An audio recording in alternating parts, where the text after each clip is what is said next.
eu tinha um amigo que dava aula de natação pra criança. Isso há 15 anos atrás. E aí ele sempre acabava a aula de natação, ele esperava os pais buscar as crianças e tal. E aí um dia, ele tava passando pela recepção e um dos pais tinha atrasado e tinham 2 crianças lá. E aí ele se despediu, falou, tchau, gente, tô indo embora, tal. Aí uma das crianças perguntou, você tá indo embora pra onde? Aí eu falei, tô indo embora pra minha casa. Aí a criança virou uma pra outra e falou, falei pra você que ele não morava na piscina? E eu acho essa história genial, pra gente ilustrar o imagético que a gente cria em cima do outro, né? É muito bom porque, assim, são 2 crianças. Mas a gente, adulto, faz isso o tempo inteiro. Há um tempo atrás, a Clara, me perdoa se não foi você, Clara, mas na minha cabeça foi você, que é uma psicóloga que eu conheço, fez um post no Instagram ali meio desabafando, sem saber muito o que ela podia expor, né? Não sei se era bem essa a dúvida dela, mas era uma coisa assim, qual que é o linear do que eu posso expor, sem ferir o lúdico, não sei se é essa palavra, que o meu paciente tem sobre mim, e o quanto que, cara, isso aqui é uma rede social minha e eu quero expor outras coisas. E aí, na época, eu até falei pra ela, você sabe que eu não sigo minha terapeuta e eu acho que essa responsabilidade é minha. Do quanto que eu quero colocar ela num imagético ali intocável e o quanto que ela quer usar a rede social dela pro que ela bem entender. Mostrando filho, casa, cachorro, comida, posicionamento, enfim. O que isso muda. E eu acho curioso isso, porque a gente tá quase vestindo a camisa do Job 24 horas, sabe? Quase, eu tô achando isso muita loucura, assim, essa história da gente criar um personagem pra tá nesse espaço. E aí tem várias regras pra esse personagem, né? Tem a regra do a gente não pode reclamar.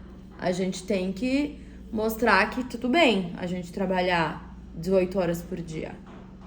Fiz uma conta básica, assim, básica, tá? Se você é CLT, que hoje em dia já é uma honra quase ser CLT. Você trabalha aí 8 horas por dia, mais 1 hora de almoço dá 9. Vou supor que você demore apenas 1 hora pra ir, 1 hora pra voltar. A gente tá falando de 11, né?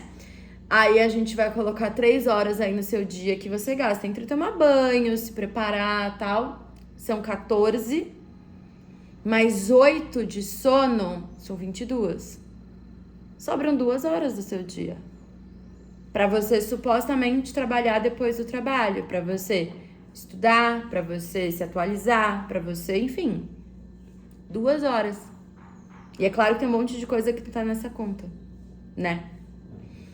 E por que eu tô falando isso? Porque eu tô vendo um monte de coisa assim. 5 dicas infalíveis pra você lotar sua agenda. 10 dicas pra você ter cliente em todos os seus horários. Sei lá. E, cara, essa ideia de produtividade tá muito errada. Tá muito errada porque a gente nem produz tudo isso. Não produz. Você fica 8 horas no seu trabalho. Quantas horas de fato você produz? Quantas horas, assim? Eu convido a fazer a conta. Pega papel e caneta e anota, assim. Deixa rolar o cronômetro. Quantas horas mesmo você consegue se manter focado e produzindo? Cara, é impossível produzir 8 horas por dia todo dia. É impossível. O corpo, a cabeça, não aguenta. Não tem como. A gente tá criando um imaginário de pessoas que não tá sendo saudável pra ninguém. 5 dicas infalíveis pra você lotar sua agenda. 1, se prepara, você vai ficar doente. 2, se prepara, você vai ter burnout. 3, se prepara, você não vai se alimentar bem.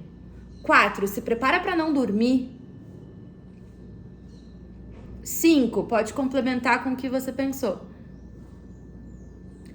Não dá.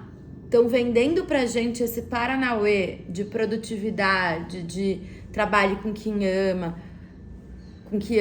Cara, você pode amar seu trabalho e eu amo direito, amo loucamente. Inclusive, acho que eu amaria muito mais se não fosse isso que pagasse minhas contas. Se eu não precisasse vender a minha hora intelectual para pagar minhas contas, sem dúvida nenhuma eu amaria muito mais. Muito mais. Estudaria com muito mais prazer. Quinta e sexta-feira eu tenho um congresso para ir. E então eu tô pegando toda semana e encaixando segunda, terça e quarta, porque quinta e sexta são dias que eu vou ficar o dia inteiro no congresso. Minha agenda tá completamente bizarra. Ontem eu olhei pro Cacá e falei, Cá, essa semana eu não vou ter tempo de fazer a unha, porque eu tive que suprir toda a demanda de 2 dias em 3. E 5 dias já é no rebolado pra dar conta de fazer tudo. Ontem eu falei, cara, eu não vou nem conseguir pensar em mercado, em isso, aquilo. Não, tudo bem, segura essa semana e tal.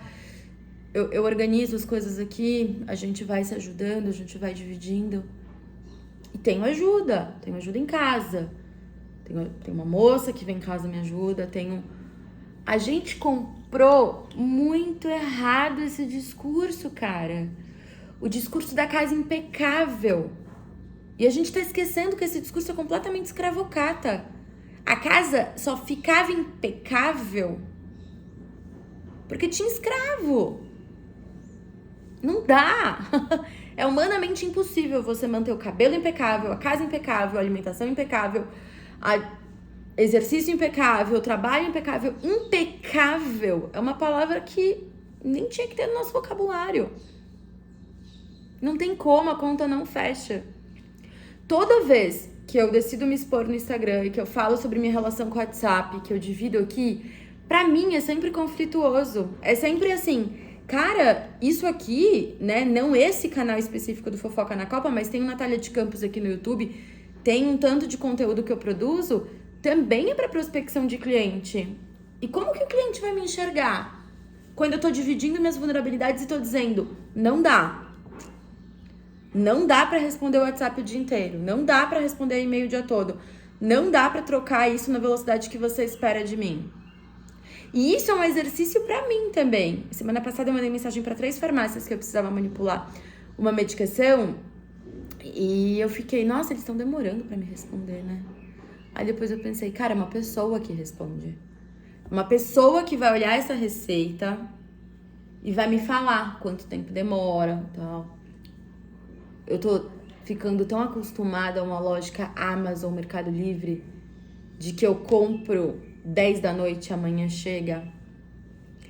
Você sabe um lugar que você compra e chega na hora? Loja física. Você vai, você compra, tem uma pessoa pra te atender e te entrega na hora. A gente esqueceu, né? Que existe uma vida real acontecendo. E às vezes a gente esquece mesmo. Esquece que do lado de cá tem uma pessoa. A gente esquece por completo. A gente acha que mora na piscina, né? E que a vida é só o trabalho. E ontem eu tava ouvindo o podcast É Noia Minha, da Ká Frender, que eu gosto muito, inclusive. Com 2 psicanalistas que eu não vou lembrar o nome, mas eles estavam falando sobre a nossa relação com o trabalho. E aí, em um dado momento, alguém falava, cara, se eu tô focando tudo no trabalho, o que eu tô negligenciando? O que eu tô deixando de lado? Porque o todo não tem como. Será que eu tô ignorando família? Será que eu tô ignorando amigos? Será que eu tô ignorando lazer? Será que eu tô ignorando saúde? Será que eu tô ignorando mais de uma dessas coisas? Será que eu tô ignorando todas essas coisas? O que eu tô deixando de lado se o meu trabalho é minha única fonte de prazer? E eu não tô dizendo que a gente não tem que sentir prazer em trabalhar. Claro que isso tem um recorte gigante em quem consegue sentir prazer em trabalhar.